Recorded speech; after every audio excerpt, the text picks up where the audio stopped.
Nós já começamos o programa de hoje, já indo direto à nossa capital federal, direto de Brasília, para saber das informações da agenda do dia. Bom dia, Saulo. Olá, bom dia. A ministra da Agricultura, Tereza Cristina, continua na Ásia divulgando os nossos produtos do agronegócio. A rodada de reuniões até quarta-feira agora é com 40 investidores chineses. Eles estão interessados na carne de porco e a ministra Tereza Cristina aproveita a brecha dessa guerra comercial com os Estados Unidos e também porque os chineses enfrentam a peste suína africana que tem dizimado o rebanho. Os chineses também estão interessados na construção de um corredor ferroviário que liga Sinop, no Mato Grosso, até Itaituba, no sul do Pará, para escoamento de soja. Lembrando que a China é o nosso principal parceiro de exportações. Ano passado nós fechamos com eles 18 bilhões de dólares. E daqui a pouco, às 3 horas da tarde, vai abrir a Feira Internacional do Cerrado, a Agro Brasília, que fica a 60 quilômetros aqui da capital. São esperadas 120 mil pessoas, 500 expositores, num faturamento estimado de geração de negócios de mais de R$1 bilhão. De Brasília, Saulo Lopes. E na semana que completou 10 anos de criação, a Embrapa Agro Silvopastoril celebrou a data com o 9º dia de campo sobre sistemas integrados de produção agropecuária. Valdir Pacheco acompanhou tudo e traz as informações. Assim como na edição de 2018, o dia de campo da Embrapa neste ano foi realizado em 2 dias, repetindo a programação neles. Dessa forma, os grupos que percorrem o circuito formado por 4 estações principais e outras 4 estações opcionais ficam menores, melhorando a experiência dos participantes. Somando-se os 2 dias, 670 pessoas participaram do evento, entre profissionais de assistência técnica, extensão rural, produtores e estudantes. A programação deste ano manteve o foco nos sistemas produtivos. Com a apresentação de resultados de pesquisas da Embrapa e de parceiros, visou oferecer ao público uma visão sistêmica da produção agropecuária. O uso de eucalipto como fonte de biomassa para energia foi um dos temas tratados em uma das estações satélites aqui no 2º dia de campo da Embrapa. De acordo com o pesquisador Maurel, pelas condições climáticas e disponibilidade de terras, o Brasil e especificamente Mato Grosso tem grande potencial para o crescimento da cultura do eucalipto. Porém, ainda restam desafios para que a produtividade cresça. Florestas Plantadas do Brasil é uma referência internacional, principalmente tratando-se do eucalipto. Nós conseguimos aqui médias de produtividade bem superiores às médias mundiais. E o grande diferencial é justamente o ciclo de corte. Enquanto países como a Finlândia leva 20 anos, 25 anos para a exploração do eucalipto, a gente explora o eucalipto aqui em torno de 6, 7 anos para a produção de celulose. Na verdade, existe uma série de materiais já desenvolvidos para o plantio de eucalipto, mas principalmente esses materiais foram desenvolvidos para a região sudeste, região litoral do Brasil. Então o Mato Grosso ele ainda necessita aqui o desenvolvimento de materiais aqui específicos para nossas condições, mas num primeiro momento é justamente a validação desses materiais que eles são cultivados nessas outras áreas, nos principais polos produtores de celulose. Eles precisam ser validados aqui para nossas condições. Atualmente nós temos 3 materiais aí que eles já foram testados ao longo do tempo, que são o I144, o VM01 e o H13.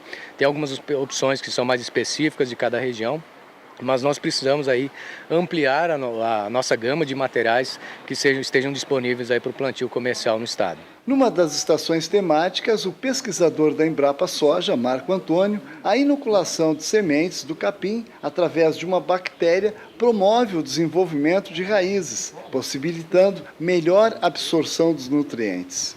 Bom, a Azospirillum é uma bactéria conhecida como promotora de crescimento de plantas. Como ela funciona? Ela é uma bactéria que produz hormônios vegetais. Ela produz os chamados fito-hormônios, né? E esses hormônios eles vão atuar nas plantas, levando ao aumento, principalmente, da quantidade de raízes das plantas, né? É nítida a diferença que a gente observa em termos de modificação do sistema radicular quando a gente faz inoculação com Azospirillum, né? As raízes ficam mais ramificadas, aumenta a quantidade de pelos radiculares, comprimento total, massa de raízes, e isso é um aspecto bastante importante para contribuir na capacidade da planta a explorar mais o ambiente onde ela está, né? Um sistema radicular melhor desenvolvido, mais aprofundado, mais volumoso, que consegue explorar melhor o solo, consegue buscar mais eficientemente os recursos do solo, como nutrientes e água. De Sinop, Mato Grosso, Valdir Pacheco. E em São Paulo, a primeira etapa da campanha de vacinação contra a febre aftosa 2019 segue até o dia 31 de maio, período em que deverão ser vacinados todos os animais bovinos e bubalinos do estado que não registram o foco da doença já há 23 anos. O repórter Gustavo D'Angelo traz os detalhes. Aqui em São Paulo, cerca de 11 milhões de bovídeos devem ser vacinados contra a febre aftosa nesta primeira etapa da campanha. Eu converso agora com o Gesualdo Gonçalves Filho, ele é médico veterinário da Coordenadoria de Defesa Agropecuária de Araçatuba. Gesualdo, quais são as orientações na hora de vacinar o rebanho? Bom, primeiramente é importante destacar que a vacina deve ser comprada em estabelecimentos cadastrados pela Coordenadoria de Defesa Agropecuária e o produtor ter o cuidado, no seu acondicionamento, desde a retirada da revenda até levá-la para o curral de vacinação. Fazer a vacina de preferência pela manhã, separando os animais com as suas faixas etárias devidas e sexo. Tá?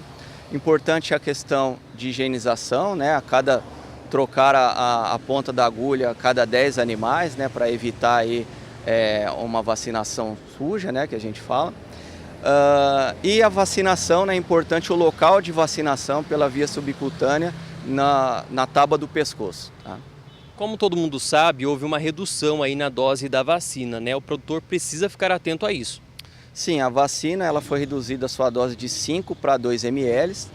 Uma das principais alterações foi a retirada do coadjuvante, um grande volume do coadjuvante, para diminuir as reações inflamatórias, e a cepa C do vírus da febre aftosa foi retirado também, porque não se tem mais a ocorrência aqui no nosso país, na região.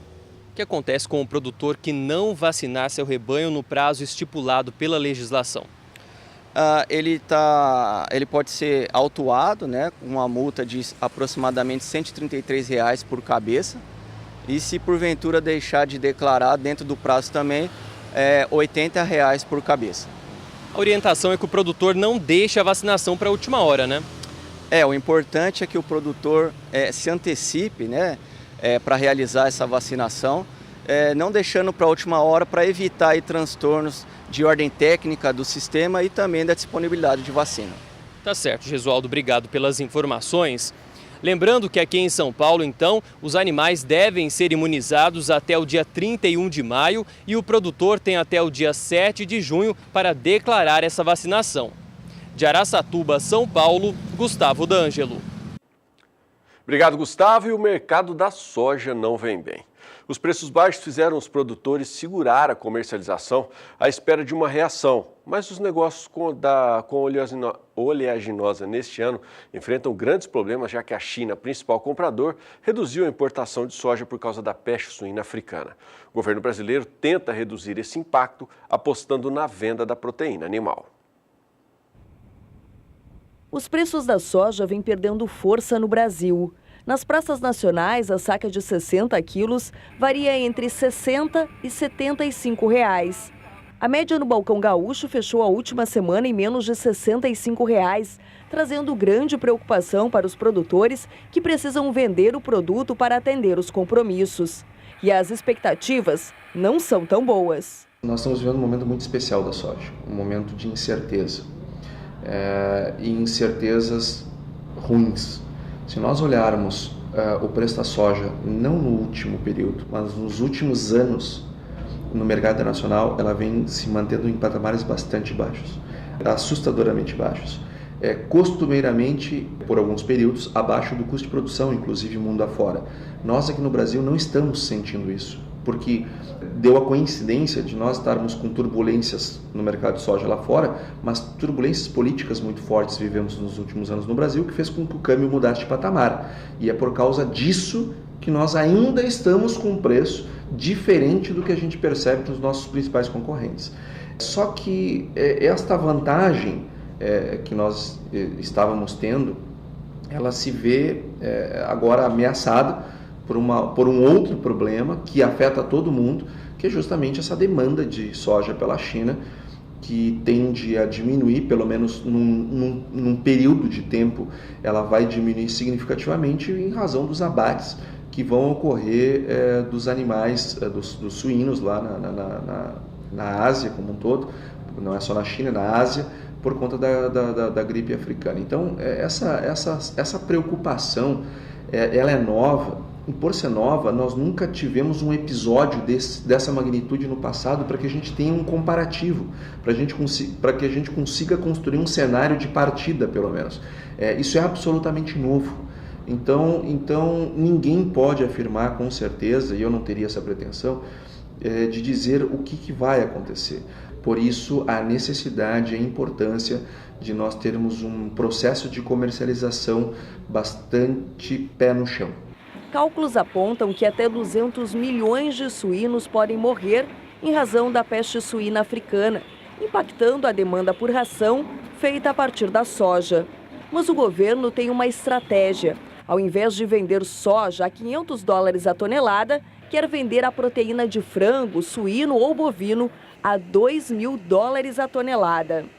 A ministra está correta no raciocínio dela. Sim, isso gera uma oportunidade para as carnes. No entanto, nós não podemos imaginar que nós faremos, será diretamente proporcional.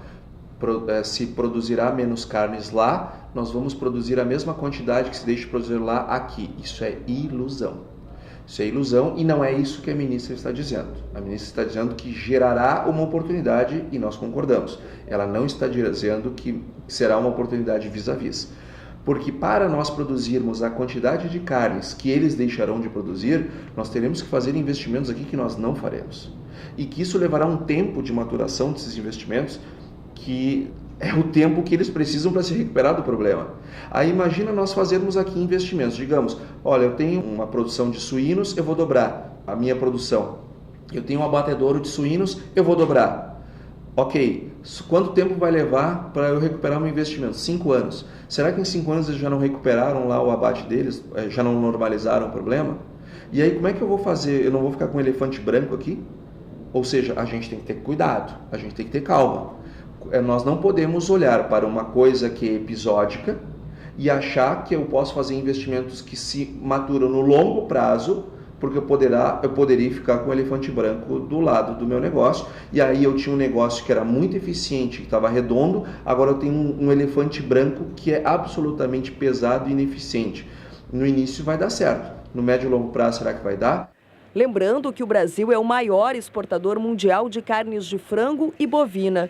No fim do ano passado, a Associação Brasileira de Proteína Animal projetou que os embarques de carne suína e de frango do Brasil deveriam crescer de 2% a 3% neste ano, após um 2018 marcado por vendas menores e abaixo do esperado.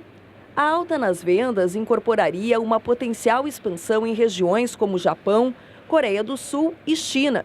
Pelos dados mais recentes da associação, as vendas de carne suína no primeiro trimestre do ano apresentaram um aumento de quase 1,5% na comparação anual.